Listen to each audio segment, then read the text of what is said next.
6 months ago, I made the cross-country move to Seattle to start my post-grad life, and I wanted to check in and let you know how it was going so far. I came to Seattle in December of last year. I moved from Virginia, which is where I grew up. 6 months before moving to Seattle, I graduated college and I moved back in with my parents to work a remote job and save money and put that money towards paying off student loans. It was for a job that I wasn't excited about. Really, I was just kind of biding my time and hoping that Seattle would work and that I would actually make it out here in December. And then I did. I made it out here, and moving here was so powerful. It was suddenly achieving everything I'd ever wanted growing up. Back in college, my first 2 years were pretty tough. I often felt lonely and I was really struggling at times. And it was only entering my third year of college that I felt like I kind of had a grasp on what life was in college and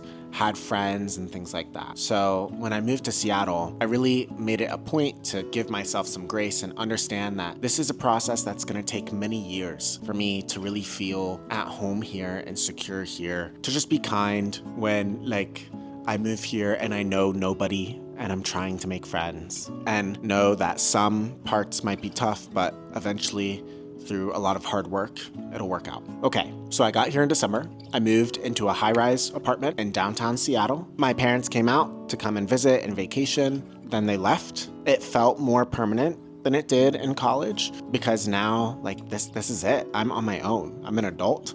I have my own healthcare. I have a retirement plan. I'm not ever intending to live with my parents again, and we are across the country. It felt different. The last 6 months, though, have been crazy busy. I have a couple friends. I feel like I'm starting to settle into my job. So much of the past 6 months at work were stressful and trying to adjust to this new job and really understand all of the systems and things like that. And I'm still in that phase, in that learning growth phase for sure, but I'm starting to feel a little more secure and a little more knowledgeable and feeling really good about where my job is at right now. I imagine by the 1 year mark, I will feel fully settled in, which sounds crazy that it takes a whole year to get settled into a software engineering job, but it really does. I think that's fairly common, that it takes a lot of time. Perhaps the biggest thing that has happened is I have a boyfriend now. It's very, very cool. He's my first boyfriend ever. It's still pretty new, but it's really exciting, and he is so cool and personable and funny and just such a great guy, and also really hot, which helps. I feel like it's going really well, and I don't know. I'm shocked that it happened so soon after moving here. Investing in this new romantic relationship, and also with my platonic friends and work events and all of the other life things that are going on here, has made life feel really, really busy a lot of the time. I have a social engagement almost every day. I pretty much never have time for loneliness. I did recently get away. I got to go back to Virginia for 8 or 9 days to see my cousin get married.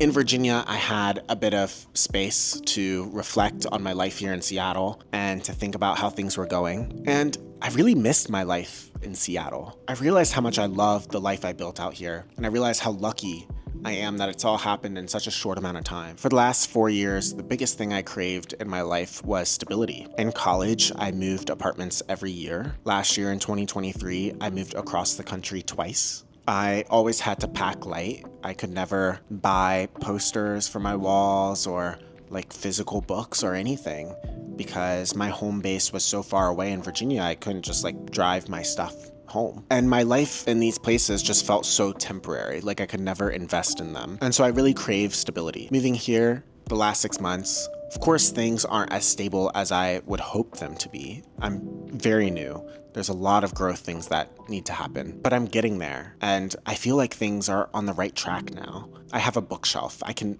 just go buy a book. I have posters on the walls. I have a couch that is entirely too expensive, but I bought it because I liked it. And Seattle is my home now.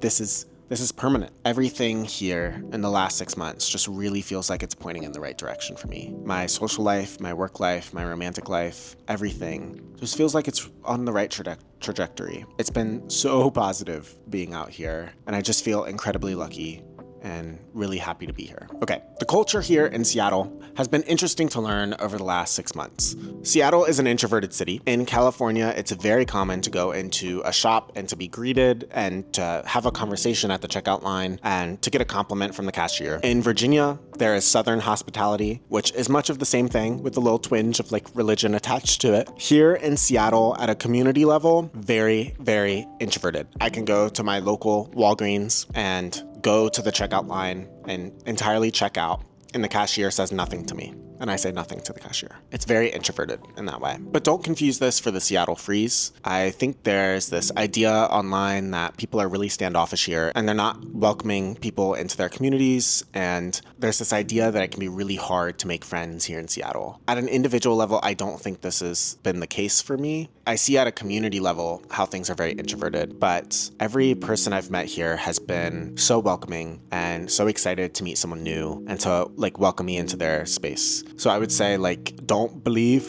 the Seattle freeze. People are very inviting and wanting you in their life. There's also a distinct Seattle style here. That style is Patagonia, the North Face, REI. That style is green and blues and tans and blacks. It's very outdoorsy. It is not common to dress up here. If you're dressing up, you're kind of an outlier. Most people are just wearing like sports gear. As you can see, I have not really turned into that. I am wearing cargo pants though, so it's coming for me. There's also some distinct Seattle activities. Those are like coffee, hiking, board games, paddleboarding, snowboarding, a lot of outdoor activities in the summer and even some in the winter that people travel to. But it is very common to be invited to like a board game night here, which is crazy. I have never met people so into board games, but hey, you gotta go with the flow. When I moved here in December, the city was basically asleep.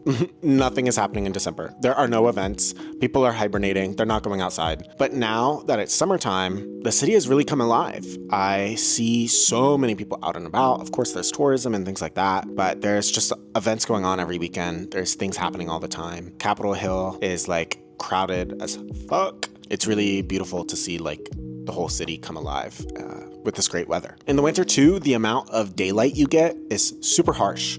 The sun rises at like 8 a.m. and sets at 4. By 3 o'clock, it's already twilight. It's getting dark out. They recommend you take vitamin D pills so that you don't get depressed and that you're not deficient during the winter time. In the summer, however, it's the opposite. Because Seattle is so far north and the planet's tilted to where the north is closer to the sun, we get more daylight than places closer to the equator. Our sun rises at like 5:30 a.m. and it sets after 9 p.m. Right now, it is 8 p.m. here in Seattle. It is bright outside. I wake up naturally when the sun comes up at like 5:30. It's perfect. It's beautiful. It's beautiful. But then during the winter time, when the sun doesn't rise until 8 and I'm still trying to wake up at like 6:30, it's really hard. It's tragic. I remember being very young, probably in middle school, and looking up cities in the United States with 60-something degree weather during the summer. It was a very hot Virginia day, obviously, when I was looking this up. And 2 cities came up. There was San Francisco and Seattle. I always felt more drawn to Seattle. The architecture, the coffee culture, the like newness of the city, the rain, the Pacific Northwest, that always drew me towards Seattle as opposed to San Francisco. It always just felt more like me. I wanted to move here before I even visited here for the first time. I've wanted to move here for over a decade now. And so very quickly, Seattle became like a dream, like a very rosy idea in my head. I'm thankful that I knew what I wanted from a very early age, but I do have one lesson that I want to share, which is that I think it was a mistake for me to hold Seattle on a pedestal. I don't think you should hold up a place so high in your brain. And I want to share a little bit about like that experience. Seattle was always my future. I was always working towards Seattle. And so when things were hard in California or in Virginia, I used Seattle as a crutch. Like I went to Seattle in my head and imagined my life here. And now that I'm in Seattle, when things do inevitably get tough at some time, what am I supposed to dream about? Like another city? Am I supposed to dream about New York City or Chicago? Escaping to some other big city? Seattle is just Seattle, and that's all Seattle needs to be. The Seattle I dreamed about in my head never existed, and it can never exist. Like, nothing can ever compare to what you are making something out to be in your head. So for me, that was Seattle. For you, it might be New York City or maybe Seattle. It's never gonna compare. Whenever I'm moving away from a place, I always somehow have the same revelation, which is that it's the people that make the place. It's not the place itself. I really did not like my life in California in college for a long time. And when I left, it was the people that I was gonna miss. Like, California, looking back on it, is a great state. But I have no need to go back there now that my friends are gone. I hope when things get tough here in Seattle, I can invest in my life here by investing in the people I love and meeting new people, and not by escaping to some other place in my head and putting it up so high on a pedestal and hoping that one day I'll get there.